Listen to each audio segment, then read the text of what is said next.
Aprilia dengan NIM D1A023008.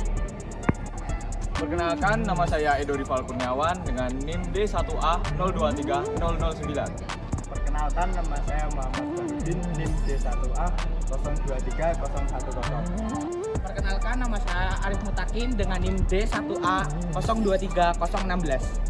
Oke, perkenalkan, nama saya Andi Pratama dengan NIM D1A023017. Perkenalkan, nama saya Nijar Akmal Gunawan dengan NIM D1A023019. Perkenalkan, nama saya Andi Bidodo Santono dengan NIM D1A023020.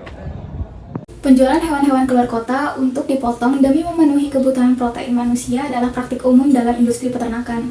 Namun, praktik ini seringkali memunculkan isu etika terkait perlakuan terhadap hewan selama perjalanan panjang. Para hewan seringkali dipaksa berdiri tanpa kesempatan untuk berbaring atau berjalan, dan pakan yang diberikan kepada mereka seringkali tidak mencukupi. Alasan utama di balik perlakuan tersebut adalah agar hewan tidak mengamuk selama di perjalanan.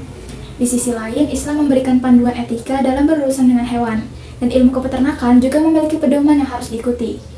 Pada video ini, kita akan membahas tentang pandangan Islam dan ilmu kepeternakan terkait kasus tersebut.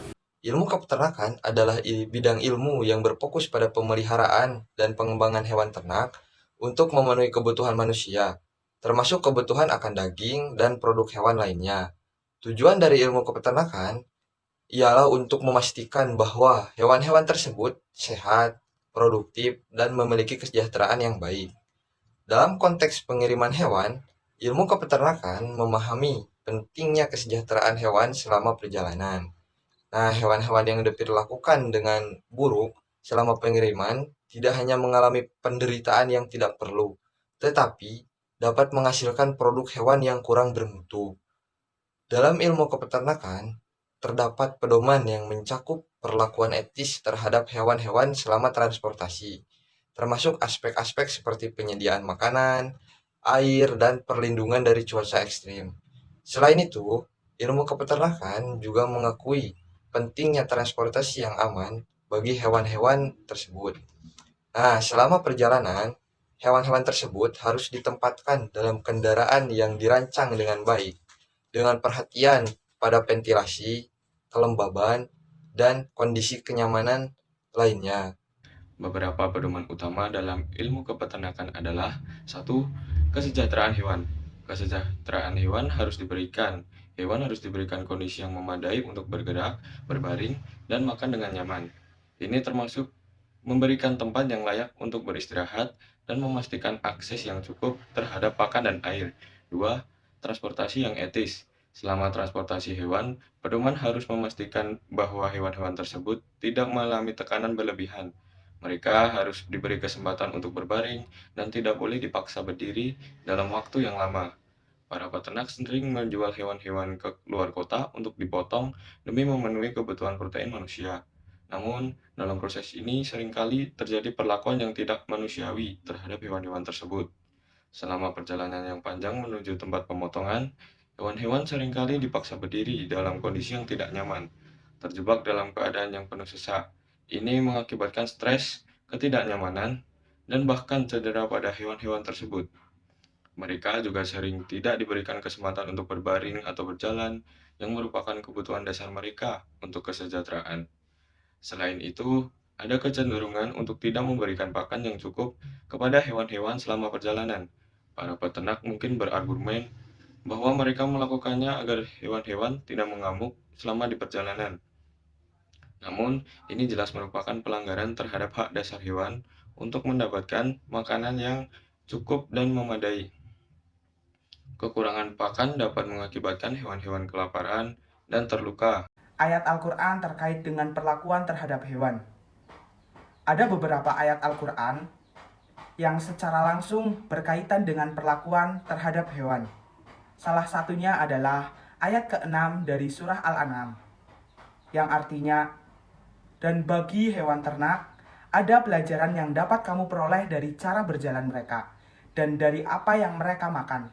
Sesungguhnya, kami memberi kamu minum dari air yang keluar dari perut binatang itu, yang bercampur dengan darah, susu yang mudah diminum oleh orang-orang yang meminumnya, dan berbagai macam manfaat lainnya. Dan mereka berkata, apakah ada dalam hewan ternak itu tanda-tanda kebesaran Allah? Katakanlah, Allah yang telah menetapkan tanda-tanda itu bagimu, supaya kamu mendapatkan pelajaran dan tanda-tanda itu, dan supaya kamu meyakinkan hatimu, dan supaya kamu dapat bagian dari ilmu yang banyak. Ayat itu menunjukkan bahwa hewan ternak memiliki manfaat yang besar bagi kehidupan manusia. Dan Allah mengajak manusia untuk merenungkan cara hewan-hewan ini berjalan dan apa yang mereka makan. Ini adalah pengingat tentang betapa pentingnya memperlakukan hewan dengan baik dan menghargai manfaat yang diberikan oleh hewan tersebut. Selain itu, pada surat Al-Baqarah ayat 205 mengingatkan kita tentang sifat kasih sayang Allah terhadap makhluknya termasuk hewan ternak, yang artinya, dan jika dia menghendaki tentu dia menciptakan kamu semua menjadi satu umat saja, tetapi supaya dia menguji kamu terhadap karunia yang telah diberikannya kepadamu. Karena itu berlomba-lombalah berbuat baik hanya kepada Allah kembali kamu semuanya, kemudian dia memberikan kepadamu apa yang kamu persilahkan.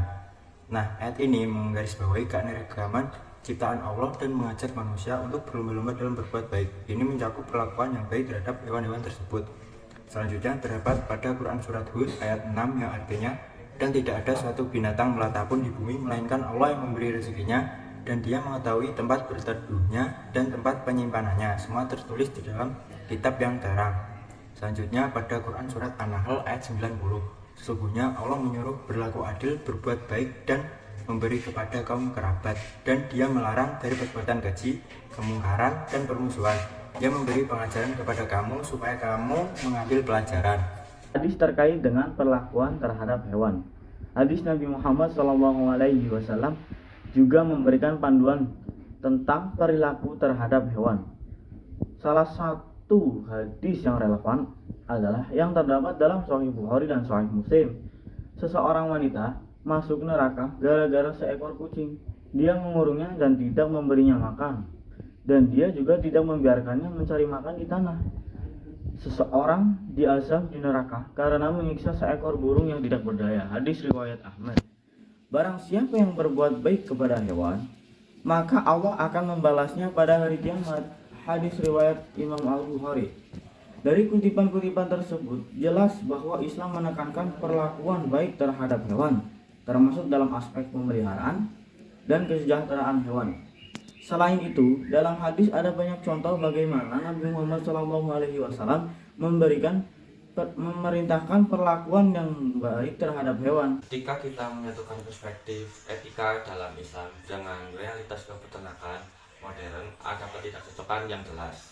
Perlakuan buruk terhadap hewan selama perjalanan mereka ke tempat pemotongan adalah tindakan yang tidak sesuai dengan nilai-nilai Islam.